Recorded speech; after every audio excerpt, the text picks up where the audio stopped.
Hi everyone, it's Gene Calderon back here with Gene Calderon Apologetics Ministries, going through our theme days, our teaching days. Now, it's been a little while since we've done one, and I want to jump right back into it. And today, being Sunday, I thought we'd go over what we like to call Sunday Science. This is the day where we look at some of the scientific discoveries or scientific philosophy about whether or not what we believe is actually true and can it be supported by scientific evidence.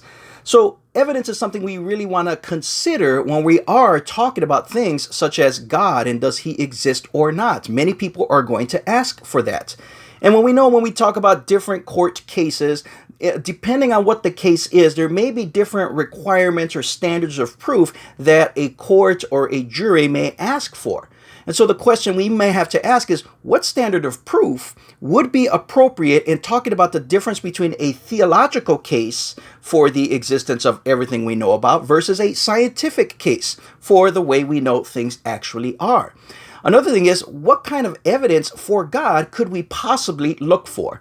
And that's one of those things where if we get a little super spiritual about trying to explain God, you're never going to find it. But when we back it up and we kind of look at it from a natural perspective, which if God is the creator of nature, we should find evidence that points in that direction, we can probably find some good evidence. And that's what I want to be able to share with us today.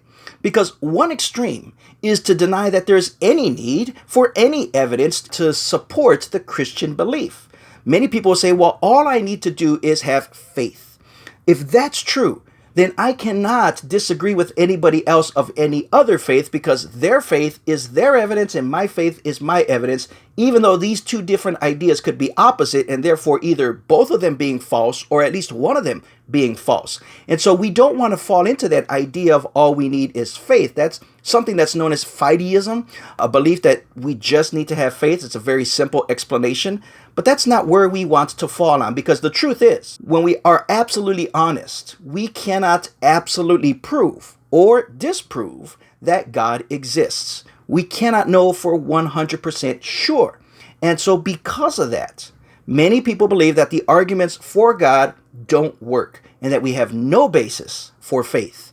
This is something that was very popular or popularized by a writer named Charles Darwin, added to this claim by claiming that natural methods of evolution could explain design without the need of a designer, and therefore there's no reason to believe in God. Now, believers had a choice, either one, to completely reject faith, okay, get rid of that altogether, or reject the idea that you need a foundation for your faith. And most people took option number 2, saying that I don't need to have a reasonable basis for my faith. And again, that leads back to the whole idea, well, then neither does that person and neither does that person. So when we have opposing faiths, no one is wrong. And that becomes very troublesome because we do understand that they conflict. They're not the same. They have opposite ideas. And so how can opposite ideas both be true at the same time in the same sense? It doesn't work. And so this led to the conclusion that faith and science were in two completely different categories. But there is a third option, and that option is called an inference to the best explanation.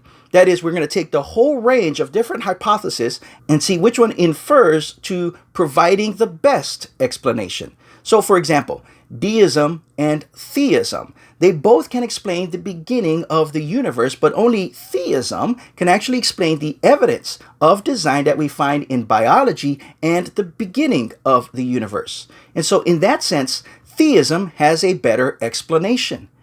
Also, when we look at things like cosmology or physics or biology or even human consciousness, we're going to find that theism, again, has a huge scope of explanations, the power to be able to show us why this actually works in that worldview better than some other worldviews or ideas.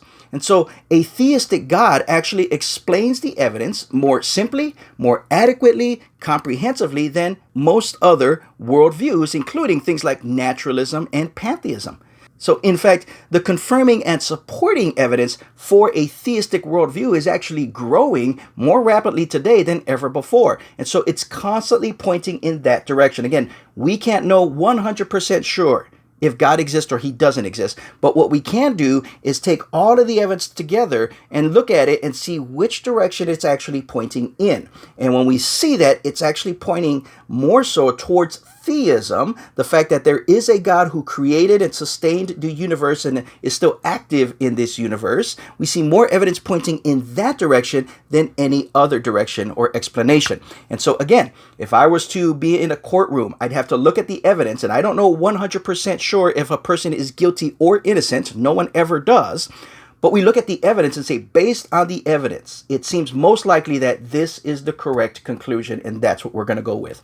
So that's what we're looking at with Sunday Science, and we'll start presenting some of that evidence as we move forward. So I hope you enjoyed this. What do you think?